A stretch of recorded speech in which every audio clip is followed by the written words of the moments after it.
यहाँ पर ज्यादा से ज्यादा लोग उतावले होंगे और सबसे खास बात है कि इस कार्यक्रम में सबसे ज्यादा अधिक समय हम लोगों ने उन्हें मराठी समाज उत्तर प्रदेश ने उनको देने की कोशिश की है। तो मैं समय ज्यादा न लेते हुए श्री पुष्पेंद्र कुलसेठ जी को आमंत्रित करना चाहता हूं कि कृपया वे अपना उद्बोधन देने की कृपा करें। हमारे बीच में लखनऊ विश्वविद्यालय के यशस्वी कुलपति प्रोफेसर आलोक कुमार राय साहब जी पधार चुके हैं, उनका हार्दिक अभिनंदन एवं स्वागत है।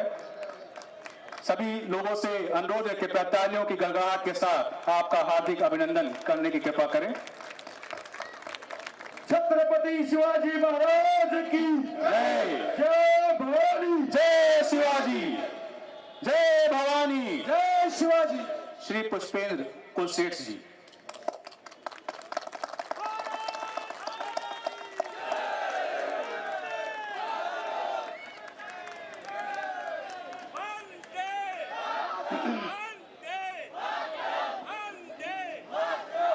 आप सबका बहुत बहुत शुक्रिया। आज के इस अवसर पर उत्तर प्रदेश के तमाम नौजवानों, खवातीनो हजरात और डाइस पे बैठे मेहमान खुसूसी और मेहमान अजीजी, इस प्रोग्राम के आयोजक जनाब उमेश कुमार पाटिल साहब, संस्थापक अध्यक्ष मराठी समाज उत्तर प्रदेश, साबिक गवर्नर साहब, उत्तर प्रदेश भारतीय जनता पार्टी के सदर जनाब स्वतंत्र देव सिंह साहब, एक ऐसे समय में आपने मुझे उत्तर प्रदेश बुलाया है, मुझे लगता है कि ये ऐसा मौका है कि शिवाजी जी ने क्या किया, क्या करना चाहिए था, इसका समय नहीं है। मैं मानता हूं कि अगर भारत का इतिहास ठीक तरीके से पढ़ाया जाता तो मुझे पूरी उम्मीद है, मैं ये मानता हूं, मेरा यकीन है कि शिवाजी ने अफजल खान का वध अगर किया था और इतिहास में यह पढ़ाया जाता कि अफजल खान का वध छत्रपति महाराज शिवाजी ने क्यों किया था, तो इस देश में अफजल गुरु पैदा नहीं होते। लेकिन हमारे समाज में सत्ताओं पर बैठने की जल्दबाजी और सत्ता पे बिठाने के लिए इस देश के चाटुकार इतिहासकारों ने इतिहास के साथ छेड़छाड़ की। मुझे उससे ज्यादा दुख इस बात का है कि 26 जनवरी 1950 को भारत का संविधान बना और इस संविधान के अंदर तमाम वो लोग जो उस वक्त संविधान लिखने वाली कमेटी में थे, संविधान लिखने के बाद यह तय हुआ कि भारत का संविधान अगर इसके ऊपर सिर्फ भारत ना भी लिखा जाए तो कैसे भारत के संविधान को सिर्फ छूने से, देखने से यह पता चल जाए कि यह भारत का संविधान है। यह सोचने के बाद जो समिति बनी उसने यह रिकमेंडेशन दी कि भारत के संविधान में जितने भी चैप्टर्स हैं, हर चैप्टर के ऊपर भारत की संस्कृति, भारत की सभ्यता, 5000 साल पुरानी सभ्यता के चित्र और हमारा स्वतंत्रता आंदोलन में जो भी हमारे हीरो थे उनके चित्र बनाए जाएं।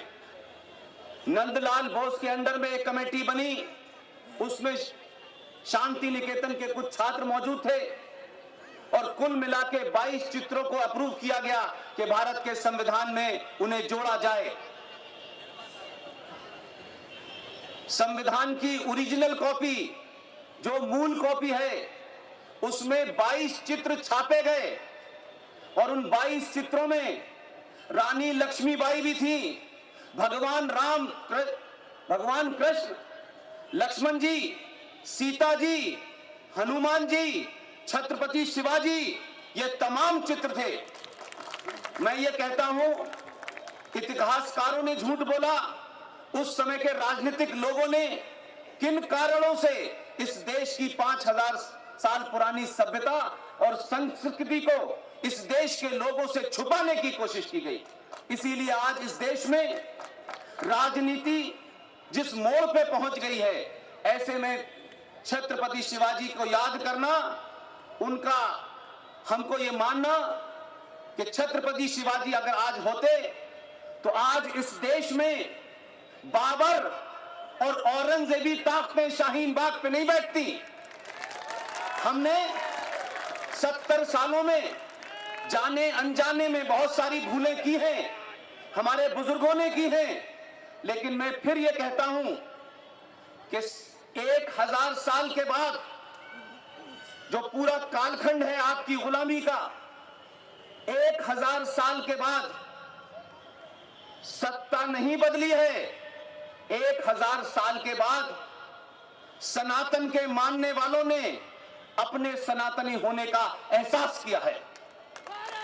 और जब जब आप अपने सनातनी होने का एहसास करेंगे तो यकीन मानिए 2014 भी पैदा होगा और 2019 भी पैदा होगा। यह सिलसिला राजा दाहिर सेन के बाद आपको 1000 साल बाद मौका मिला है और आप छोटे छोटे चीजों में न पड़े। यह देश, यह राष्ट्र अपने अस्तित्व की लड़ाई लड़ रहा है और इस लड़ाई में हर उस सनातनी की भागीदारी होनी चाहिए जो ये मानता है कि 5000 साल पहले जो हमारी लिखित संस्कृति है, लिखित इतिहास है, कहा जाता है लाखों साल पुराना है। लेकिन एक बात मैं आपसे कहना चाहता हूं, राजनीति जो लोग करते हैं, जिन्हें सत्ता पे बैठना है वो बैठे, लेकिन इस देश में झूठे नारे इस तरीके के दिए गए कि उन नारों को इस देश के बहुसंख्यक समाज ने आत्मसात कर लिया। 1000 साल के बाद आपको मौका मिला है, आप सच बोलें और जोर से बोलें। अगर आप बोल सकते हैं तो बोलिए, लिख सकते हैं तो लिखिए और चिल्ला सकते हैं तो चिल्लाइए। अगर ये तीनों काम नहीं कर सकते तो जो चिल्ला रहा है उसके साथ खड़े हो जाइए। आज हमारे सामने संकट ये नहीं है कि इस देश में इतनी भोली भाली ताकतें हैं कि पिछले 70 साल में ट्रैफिक रूल क्या थे वो उनकी समझ में नहीं आ रहे, लेकिन सीएए समझ में आ गया है। मेरा मानना यह है, मैं आप सब जानते हैं कि मेरा कोई राजनीतिक दल नहीं है, मेरी कोई विचारधारा नहीं है, मैं किसी संगठन से नहीं जुड़ा हुआ हूं, लेकिन पूरे देश में 10-15 लोग इस राष्ट्र को सही बात इसलिए बता रहे हैं कि उनके मूल में सिर्फ राष्ट्र है, इसके अलावा कुछ भी नहीं है। इसलिए मैं कहता हूं कि कुछ कुछ चीजों को ठीक कर लीजिए। सारे धर्म बराबर हैं, यह दुनिया का सबसे बड़ा झूठ है और मैं इसको सिद्ध करना चाहता हूं। जब से इस सृष्टि की उत्पत्ति हुई है और जब तक ये रहेगी, अनंत काल तक, मैं नहीं जानता करोड़ों साल तक रहेगी या नहीं रहेगी। हजारों लाखों साल पहले जब ये कायनात बनी, ये यूनिवर्स बना, ये सृष्टि बनी, तब से लेके आज तक और जब तक ये रहेगी तब तक सिर्फ एक ही धर्म था, उस धर्म का नाम है सनातन। धर्म में और मजहब में फर्क करना सीखिए। धर्म हिंदी में अंग्रेजी का ट्रांसलेशन नहीं है। रिलीजन का मतलब होता है मजहब, और हिंदी में अगर किसी को कहना है तो उसे कहते हैं पंथ। इसलिए गधे और घोड़े में बराबरी नहीं हो सकती। हमारे यहां पूरी दुनिया में हजारों मजहब आए, उससे पैगंबर आए, मजहब बने, बिगड़े, समाप्त हो गए। एक अकबर नाम का आदमी था, उसने भी एक मजहब शुरू किया था, वो समाप्त हो गया। तो मजहब जो पैदा हुआ है उसको जाना ही है। सिर्फ धर्म एकमात्र ऐसा है जो अनंत काल तक रहेगा। तो ऐसी बातें न करें आप लोग जो हमारे नेताओं ने हमको बताई हैं। इसीलिए एक झूठ और बोला गया हमारे यहाँ, क्योंकि सत्ता के सुख के लिए समाज को पूरी तरीके से भ्रमित किया गया। कहा गया कि मंदिर भगवान का घर है और मस्जिद अल्लाह का घर है। दुनिया में जिसने कुरान शरीफ पढ़ा है वो ये नहीं बता पाता है कि मस्जिद अल्लाह का घर है। ये बात अलग है कि भारत के अंदर भी पिटीशन दाखिल हुई।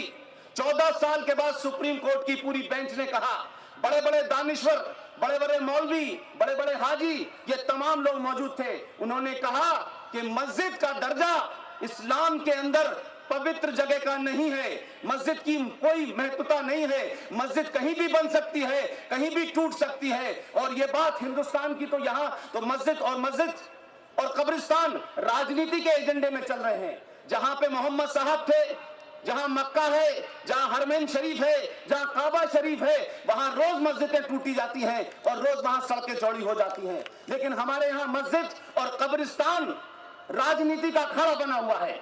मैं मुसलमानों से भी कहना चाहता हूं, अगर वो उनका मुसल्लत ईमान है और वो मानते हैं, अगर वो समझते हैं कि कुरान उनकी किताब है, तो कम से कम जो कुरान में लिखा है वो करें और जो कुरान में नहीं लिखा वो न करें। सच बोलने की हिम्मत होनी चाहिए, सच कहने की हिम्मत होनी चाहिए। 1000 साल बाद, राजा दाहिर सेन के बाद आपके देश में एक राजा आया है।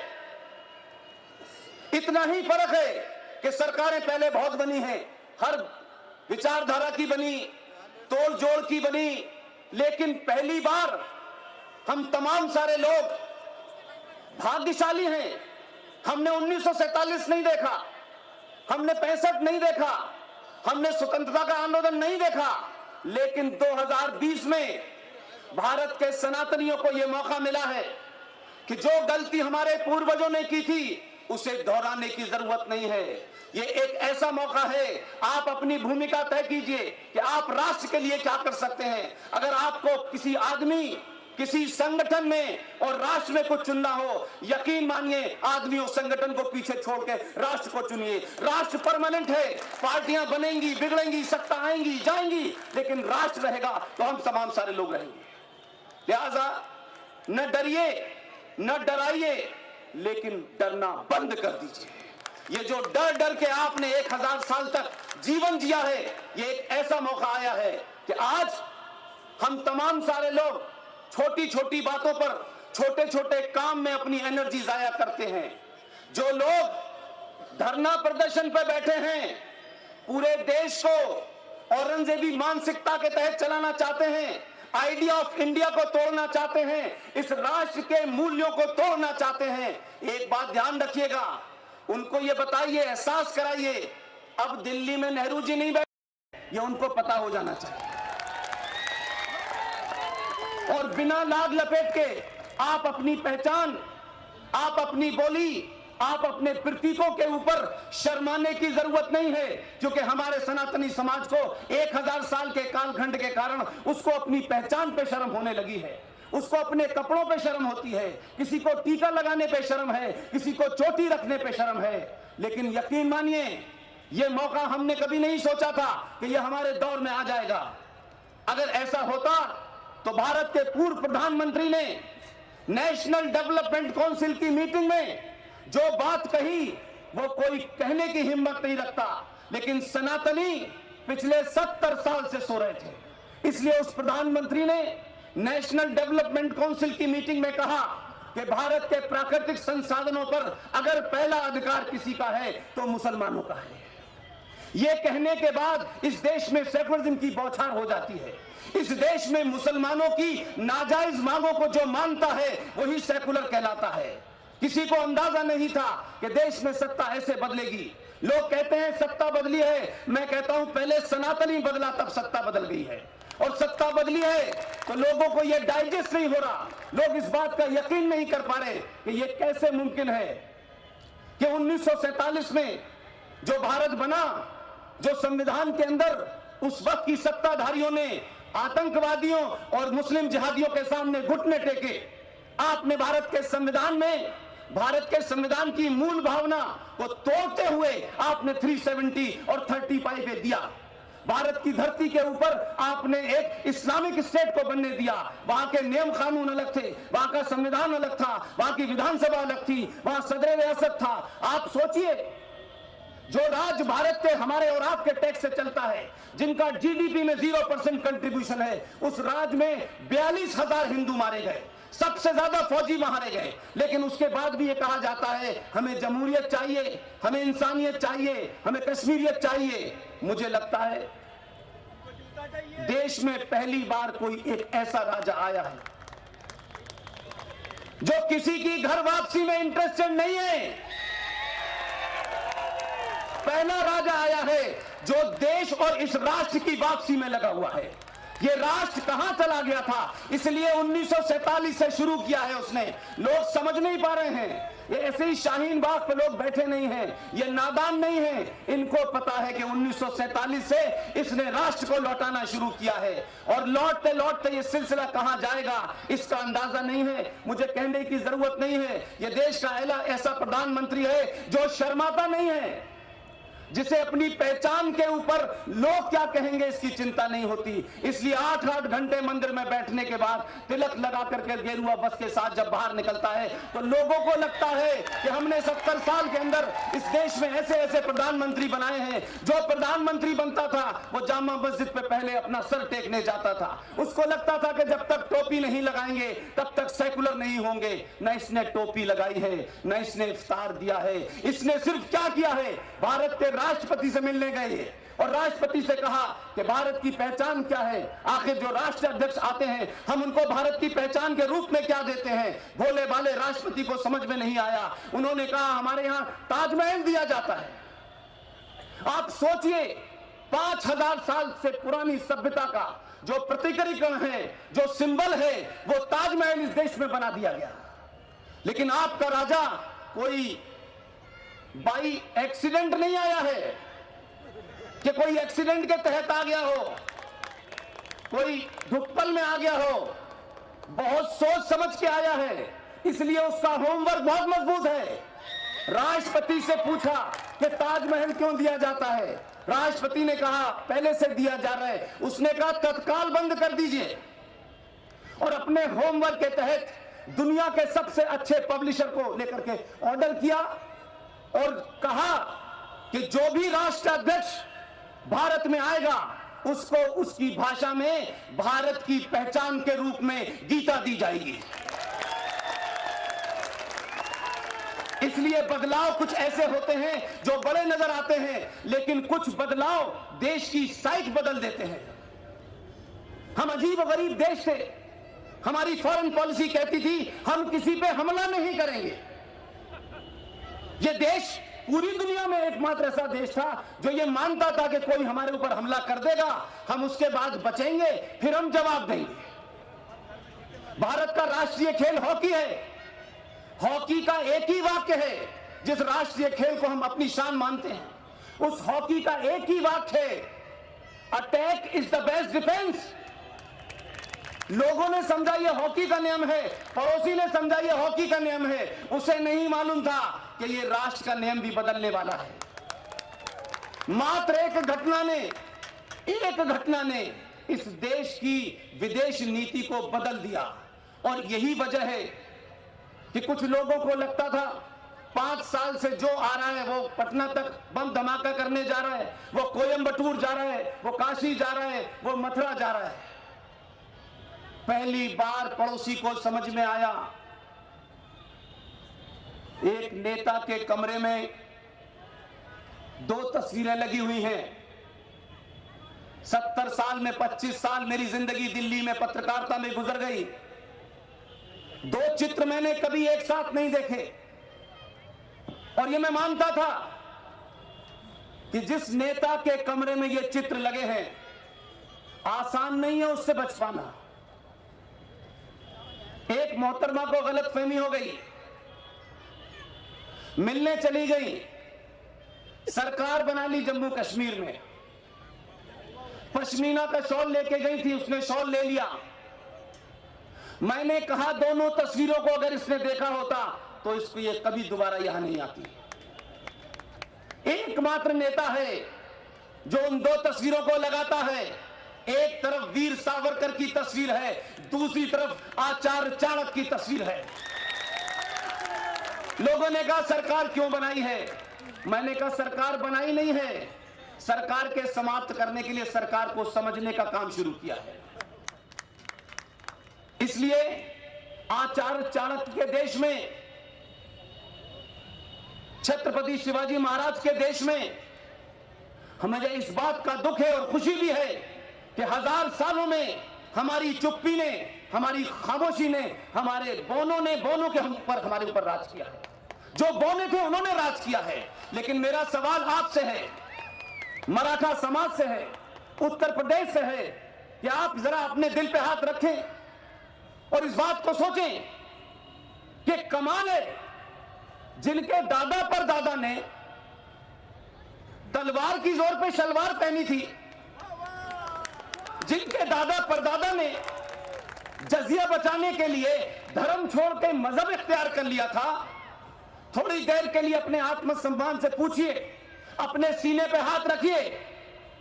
आज आपको जिनके बाप दादा डर के मारे धर्म छोड़ के मजहब जिन्होंने इख्तियार किया, वो डरे हुए लोग आपको डरा रहे हैं।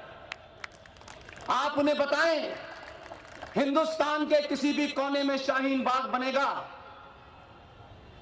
हमारे पूर्वज गुरु गोविंद सिंह हैं, छत्रपति शिवाजी हैं, वीर सावरकर हैं। हमारे पूर्वज जब नहीं डरे तो अब हम तुमसे डरेंगे। जरा जोर से बोलिएगा तो पता चलेगा। इसलिए नारा कोई ऐसा नहीं है कि सीएए समझ में नहीं आ रहा, सीएए ज्यादा समझ में आ गया है, इसलिए धरने पे बैठे। संकट ये नहीं है कि नारे आप क्या लगा रहे हैं, आपकी मानसिकता क्या है। यह बताया जा रहा है कि हिंदुस्तान की हुकूमत हमारे दादा परदादा की बनाई हुई इमारतों से करोड़ों रुपया कमाते हैं। मैं इस बात से खुश हूं। एक जोकर है हैदराबाद में, वो भी बीच बीच में कहता है कि 800 साल, खुलेआम कहता है 800 साल हमारे पूर्वजों ने इस देश पर राज किया है। शाहीन बाग में जो बातें कही जा रही हैं, वो भी यही बता रही हैं कि ताजमहल से और कुतुब मीनार से इस देश की कमाई होती है। मुझे इस बात की खुशी है कि कुछ सच बोलने वाले लोग हैं। कम से कम उसने बता तो दिया कि उसके पूर्वज कौन थे। लाइन साफ है कि आप औरंगजेबी ताकतों के खिलाफ खड़े होंगे या भारत राष्ट्र के साथ खड़े होंगे। इसलिए ये समय है, आज का दिन इस बात के लिए है, तहिया करें। हम इस बात के लिए आज दोबारा से अपने से वादा करें कि हम किसी कीमत पर भारत की धरती पर भारत राष्ट्र को तोड़ने वाली ताकतों को किसी भी कीमत पे कामयाब नहीं होने देंगे। और यह बात अपने मन से निकाल दीजिएगा। यह हमारे समाज की कमजोरी है कि हम सब कुछ चाहते हैं कि सरकार करे। सरकार पहली बार जिस मकसद के लिए चुनी गई है, सरकार को भी अंदाजा है। यह सरकार सड़क बनाने के लिए आपने उसको बहुमत नहीं दिया था, इसका सरकार को एहसास है। आपने 2019 में ये जो वोट दिया था, ये राष्ट्र बनाने के लिए दिया था। अगर वो ईमानदारी से राष्ट्र बचाने और बनाने की कोशिश कर रहा है, तो आपकी भी जिम्मेदारी है कि आप एक राष्ट्र के रूप में, एक देशवासियों के रूप में सड़कों पे निकलें, दुगनी ताकत में निकलें और उन्हें बताएं जो बार बार ये कहते हैं भारत तेरे टुकड़े होंगे इंशाल्लाह इंशाल्लाह। उनसे पूछिए इंशाल्लाह का मतलब अगर पता होता तो नारा नहीं लगाते। इंशाल्लाह का सिर्फ इतना ही मतलब होता है, अल्लाह ने चाहा तो। उन मुसलमानों से कहिए कि अल्लाह अभी चाहता नहीं है कि इस मुल्क के टुकड़े हों। अल्लाह ये चाहता है कि जो टुकड़े करेंगे उनके देश टुकड़े कर देंगे। अपने आप को पॉलिटिकली करेक्ट होने की कोशिश मत कीजिए। ये लम्हा, ये घड़ी आपको इतिहास में जगह देगी। आपके बच्चे आप पे ये आरोप नहीं लगाएंगे जो हम लगाते हैं कि हमारे पूर्वजों ने किस दबाव में संविधान में संशोधन कर दिया, किस दबाव में भारत की पार्लियामेंट को बौना कर दिया, किस दबाव में भारत की जुडिशरी को कमजोर कर दिया। इसलिए 70 साल में इस देश के अंदर एक पैरेलल सत्ता खड़ी की गई और उस सत्ता ने जब जब इस देश की संविधान को लागू करने की कोशिश की, जब जब इस राष्ट्र की परंपरा को लागू करने की कोशिश की गई, वो आदर्श, वो इनविजिबल सत्ता ने अपना रूप दिखाया और सरकारों को, पार्टियों को बौना बना दिया। लेकिन पहली बार खुलेआम, बिना किसी लाग लपेट के, किसको पसंद है किसको नहीं पसंद है, हम और आप तो बहुत आम आदमी हैं, हम बड़ी चिंता करते हैं लोग क्या कहेंगे। आपका प्रधानमंत्री तो 8-8 घंटे पूजा करके निकलता है। गेरुए बस डाल के निकलता है, उसको चिंता नहीं है दुनिया उसके बारे में क्या कहेगी। और ध्यान रखिएगा, जो अपनी पहचान से कंप्रोमाइज करते हैं उनको कोई दुनिया में कहीं कोई इज्जत नहीं मिलती। पूरी दुनिया में तमाम सवाल उठाए गए, लेकिन उसने अपनी पहचान से कंप्रोमाइज नहीं किया, और यही वजह है कि दुनिया उसका लोहा मान रही है। यही वजह है कि धारा 370 और 35 हटने के बाद दुनिया के किसी आदमी ने कोई सवाल खड़ा नहीं किया। यही वजह है कि बालाकोट में जब आपकी फौजें गई तो किसी को अंदाजा नहीं था, दुनिया ने आपको सपोर्ट किया। और मैं उस बात को इसलिए जोड़ता हूं अध्यक्ष जी कि 70 देश के राष्ट्रीय अध्यक्ष पिछले 5 साल में आपके देश में आए। हमारे यहां घरों में गीता होगी, हम पढ़ते नहीं है, लेकिन विदेशी लोग समझदार हैं। कम से कम उस गीता को, जो अब यह कानून बन गया कि भारत राष्ट्र की पहचान के रूप में दी जाएगी, पिछले 4.5 साल के अंदर 70 देशों को वो गीता दी गई है उनकी अपने भाषा में। यह ताली बजाने की बात नहीं है। असल बात क्या है, जो यहां से लेके गए गीता, उन्होंने गीता को पढ़ा, गीता को समझा, और जब बालाकोट में आपके आदमी ने यहां से 1000 किलो बम डाला तो पड़ोसी समझ रहा था कि शायद पूरी दुनिया खड़ी हो जाएगी। जिस जिस राष्ट्र ने गीता पढ़ ली थी उसने पाकिस्तान को फोन करके कहा, जल्दी से अभिनंदन को वापस कर दो, ये गीता का मानने वाला है, शाम तक हम कुछ नहीं कर सकते। इसलिए मैंने कहा, एक छोटी सी घटना आपके देश की साइक बदल देती है। एक छोटी सी घटना से आपकी दुनिया का आपके प्रति रुख बदल जाता है। यह बहुत महत्वपूर्ण मौका है। मुझे फ्लाइट पकड़नी है, मुझे स्वतंत्र देव जी से माफी मांगनी पड़ेगी। जो उत्तर प्रदेश काबीना के मंत्री हैं उनसे माजरत चाहता हूं, क्योंकि मुझे देर रात की फ्लाइट से मॉरिशस जाना है। मेरा बड़ा दिल था कि मैं लंबा बोलता, लेकिन शायद प्रोग्राम थोड़ा देर से शुरू हुआ है। लेकिन सबसे बड़ी बात यह है कि यहां बोलते वक्त यह लग ही नहीं रहा कि यह उत्तर प्रदेश है। ऐसा लगता है कि मैं महाराष्ट्र के किसी इलाके में बोल रहा हूं। छत्रपति शिवाजी महाराज की इस स्पिरिट को बनाए रखिए, इस भावना को बनाए रखिए। और सावरकर जी ने आपसे थोड़ी सी विनती की है। मैं कुछ सच्चाइयों को जानता हूं, इसलिए उसमें थोड़ा सा अमेंडमेंट करना चाहता हूं। आपको अपनी जाति से प्यार है, आपको अपनी जाति पे गुमान है, सम्मान है। आप अपनी जाति जो है उसको रखिए। जाति के नाम पे जो भी काम आपके हैं ब्याह शादी के करिए, लेकिन मैं ये विनती आप सबसे इसलिए कर रहा हूं, और ये ध्यान रखें, मैं कोई वोट मांगने वाला आदमी नहीं हूं। यही सोच के ये काम कर रहा हूं कि मुझे किसी दिन वोट न मांगना पड़े। इसलिए कहता हूं, जाति जो भी हो उसका सम्मान कीजिए, लेकिन जाति आपके घर की चौखट से बाहर ना निकले। जब भी निकले आप बाहर सनातनी कहलाएं, उसके अलावा कुछ ना हो। एक बार ध्यान रखिएगा, एक बार सनातन का हाथ पूरी ताकत से पकड़ लीजिएगा, हजारों साल तक किसी के पैर पकड़ने की जरूरत नहीं पड़ेगी। बहुत बहुत धन्यवाद। Thank you very much. Chhatrapati Shivaji Maharaj की